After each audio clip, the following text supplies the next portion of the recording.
Good day, viewers. Welcome to yet another episode of your favorite show, that is, of course, Generation C. I'm Ngeje Kavita, and welcome to the show that aims to inform the youth. I'm Jamie Lawson. The show empowers the youth throughout with 3 segments: The Zone, School Corner, and Varsity Chat Room. The Zone is published every Tuesday in the Namibian Sun, the Algemeine Zeitung, as well as the Republican. Now, this show, of course, focuses on creation, culture, and connection. Let's take a look at what is happening in the Zone this week.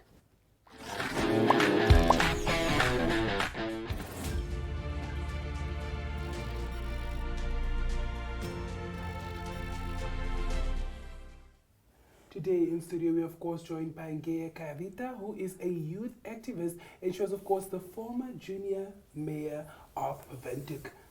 Let's take a look at what's happening in the Zone. Well, on page 1, we take a look at an article on the front page on Bradley Murere, who is a 19-year-old Namibian parathlete who started competing at a very young age, but only began taking athletics seriously as a career in 2017, when his aunt Petronella Uiras encouraged him to try it out.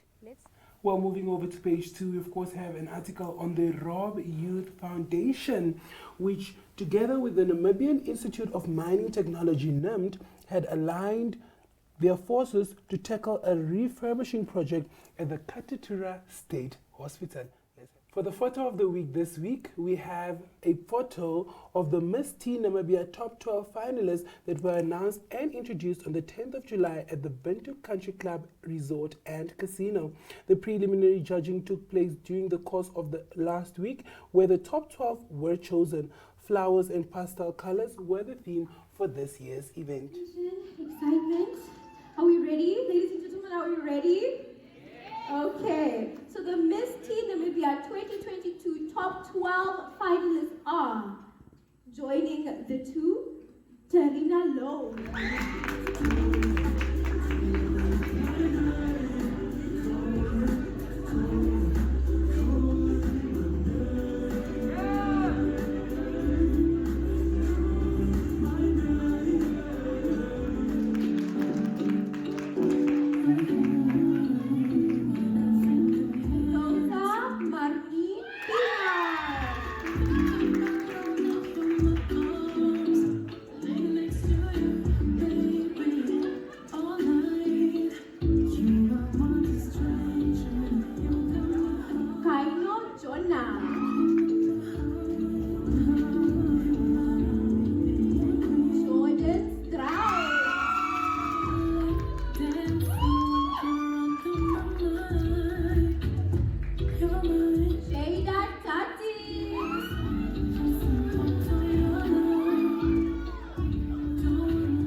For page 2 also we have our Vox Pop, where the Zone team approached university students and asked them why they think it is important for Namibian Namibia Students Financial Assistance Fund beneficiaries to pay back their loans after completing their studies. Let's see what they have to say.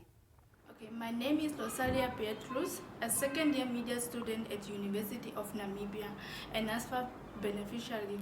I think it's important for NASFA beneficiary to pay back the loan as current student future depend on them. As you all know that education nowadays is very costly, and some of the parents are unable to afford it. And in order to avoid seeing students going through depression and struggling, I think it's important for the NASFA beneficiary to pay back their loan after completing their studies. Wow. I think it's quite important to pay back. Otherwise, the future generation will not have any money to loan. Indeed, because we need to make sure that they also are able to loan and, of course, afford their studies. Exactly. But moving over to page 3, we, of course, have an informative feature by Micheline Navatises titled Learning Academy Joins the Education Party. Let's take a look. So I want to unpack that statement a little bit and what it could mean for Namibia and what role your child could play in making that dream come true. So I'll take you through a little bit of what hydrogen is, lots of chemistry, maybe some math. Again, maybe the kids will enjoy that.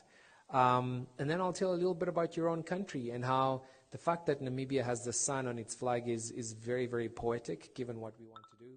I'll talk to you about green hydrogen valleys, where this places us on the global map from an international trade perspective. We'll talk about a practical project that's possibly going to happen here in Namibia. I wanted to show you a cool video, but maybe next time, but I'll direct you to actually a website where you can watch it. And then we'll talk about how the government is organizing itself. So hydrogen. Hydrogen 101. Now, your kids are going to learn a lot more than what I will tell you about hydrogen with Mr. Mungunda, but it's essentially like an element in the periodic table. Its sort of structure is H2. And what we want to do is to actually make green hydrogen. So hydrogen is made from coal and natural gas using a process called steam methane reforming. You don't have to know that. What you do have to know is that to make hydrogen, which by the way is a very core element of very, very many chemicals like methane, e-kerosene, stuff like that, you pollute a lot. And the world at the moment cares a lot about reducing carbon emissions and reducing pollution in general. And so there's a huge drive around the world to reduce the carbon content of chemicals that you will use in your everyday life and fuels as well.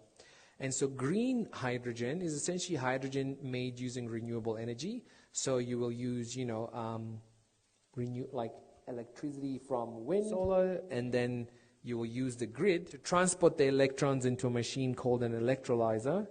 And that electrolyzer essentially takes water. Water is H2O, and it splits the hydrogen from the oxygen molecules.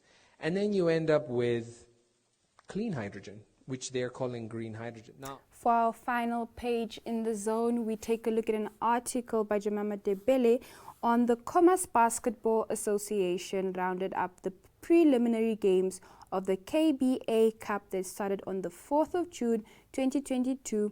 The preliminary cup games that started off with a total of 18 males and 7 female basketball teams took place over the course of 6 weekends at the United Nations Plaza in Kazzatura. Let's take a look at how that went.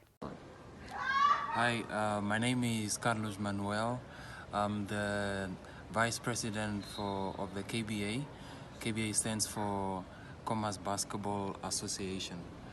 So we are at the moment busy with the KBA Cup, which started around April, and tomorrow will be the last day for the preliminary rounds, and on Monday there will be a draw for the quarterfinals, which will take place from next week, Saturday and Sunday, and the following week will be the semi-finals, followed by the finals, of course, and the finals will take place at the UN Plaza.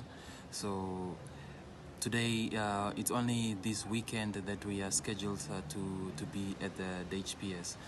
The KBA, Commerce Basketball Association League, normally starts with the Independence Cup from the middle March, say around the 15th, around about there, or a little bit earlier, up to the 21st of March, which is called the Independence Cup.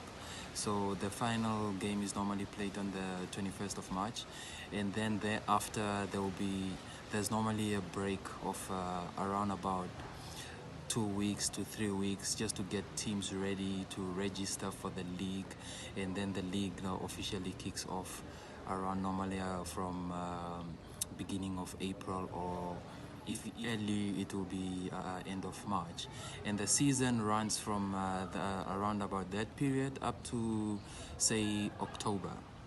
So after this, the cup that we are busy with right now, we will continue with the league, and we'll immediately start off with the playoffs. And the playoffs will be, it will consist of the top teams in each category. We have 4 categories. There's 3 men's divisions and 1 female division. So we have the Division 1 and Division 2 and the Premier League, which is of course the elite teams. That's the Premier League. Wow, that was an amazing edition of The Zone. Indeed. Like we said, it is reduced to only 4 pages, but it's still giving what it should. Yes, most definitely. Now let's head over to the school corner.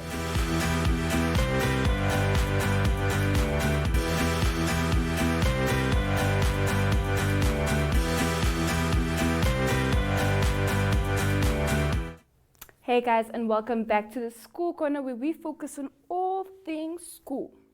Yes, to kick off this week's school corner, we of course have our star teacher for the week, who is of course Mrs. Suraikas from the International School of Walfish Bay. Let's take a look at what she had to say.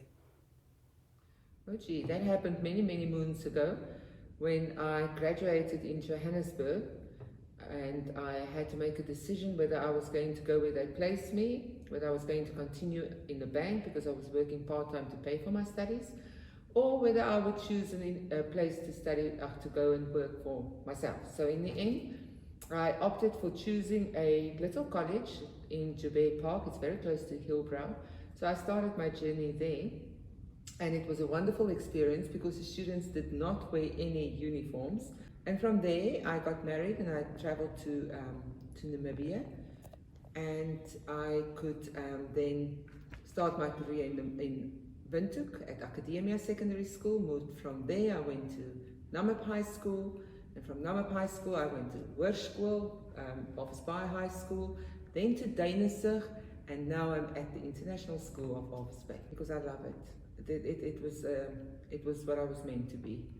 I think God created me to be a teacher, not anything else. So for me, I'm one of the lucky people who absolutely, absolutely love my job, to become a teacher. That's all I wanted to do. You're going to think I'm all, what's the word, corky, but really my students. It's knowing that I'm coming to school and I will see these kids here, from many of them. It is just the absolute enthusiasm of which they live their lives. So I think if I can take a quality instead of a student, I would say that it's that quality of just bouncing back and being themselves and still living life with enthusiasm and giving me a reason to also look at my life differently. I teach English first language, and I've been a teacher for 34 years.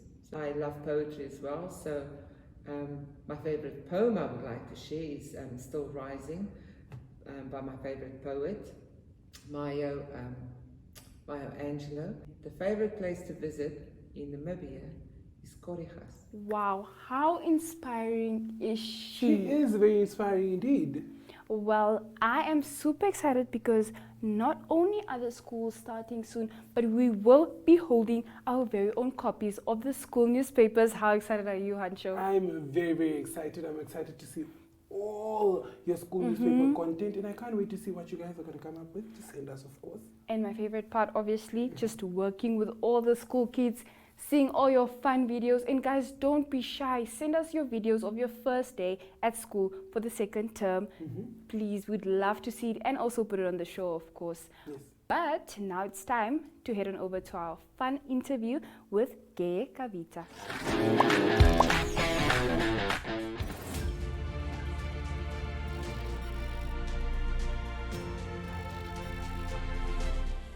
Well, guys, here's the moment we've all been waiting for, our lovely, lovely interview with the beautiful Ngeje Kavita. She is the former Deputy Junior Mayor of the city of Windhoek, as well as a youth activist and the founder of DivineYouth. How are you doing? I'm doing fine. Thank you for having me. How are you doing? I'm actually fine, just a bit tired, but you know, on skap aan. So can you tell us about how you balanced being the Deputy Junior Mayor of the city of Windhoek with schoolwork and just basically let's say, your activism at the same time? Well, 2 words, scheduling and prioritizing. I created weekly and monthly schedules around the things I spend most time with, which were spending time with family members and friends, education, obviously, spending time with God, and voluntary work. So I just basically crafted a schedule around those things. And I'm such a yes person, so it made it easier to say no to things that didn't fit in my schedule when I had a schedule. So that's how I balanced both of the junior council and school. So would you say it taught you a lot about prioritizing, or were you already like that before? It taught me a lot, actually. Okay, that's great. Well, how are you finding your new experience at your new school? Girl, you didn't. I did. Well, firstly, the reason why I moved to a new school was because I'm doing AS level now, and my past school didn't have my subjects, which were geography, history, economics, and English. So I had to move. At the beginning, it was very challenging finding a school overall, but so far I'm enjoying Concordia College, and everyone is friendly, and yeah, it's just AS level that's the struggle, honestly. But now I hear you're the founder of DivineYouth, which sounds divine. I wanted to know, why exactly did you start it? But apart from that, what is the purpose? And when did you start it? Because I'd like to know that too. DivineYouth was actually founded last year.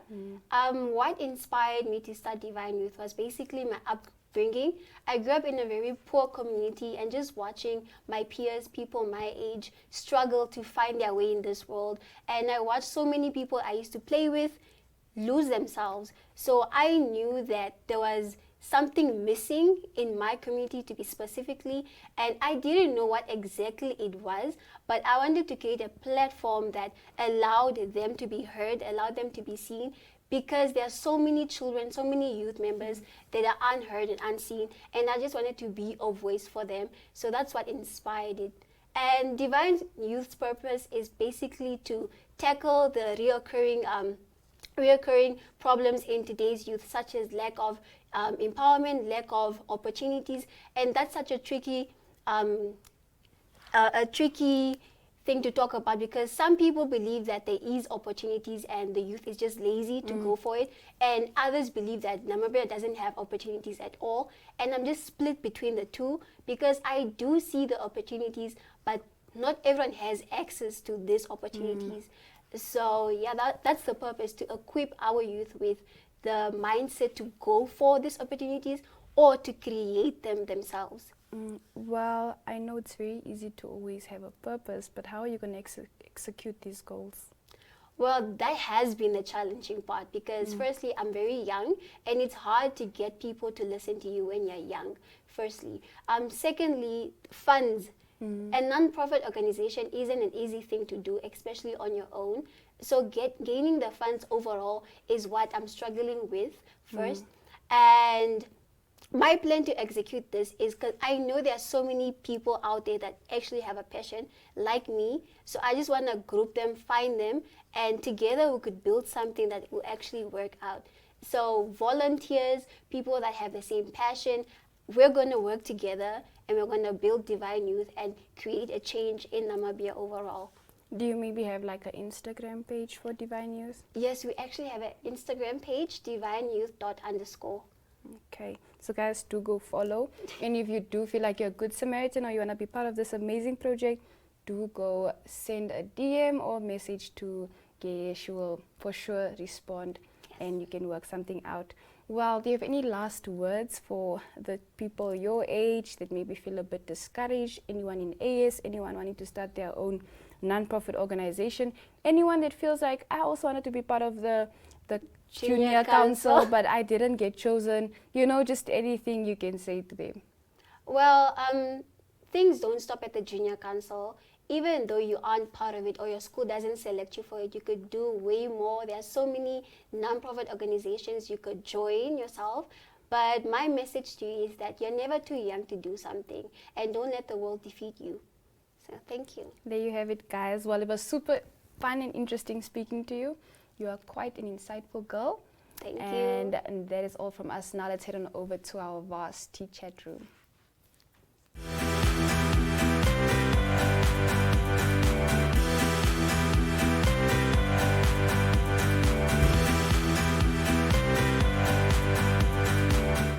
With all that's happening around at the schools, let's take a look at what's happening in the universities around the world.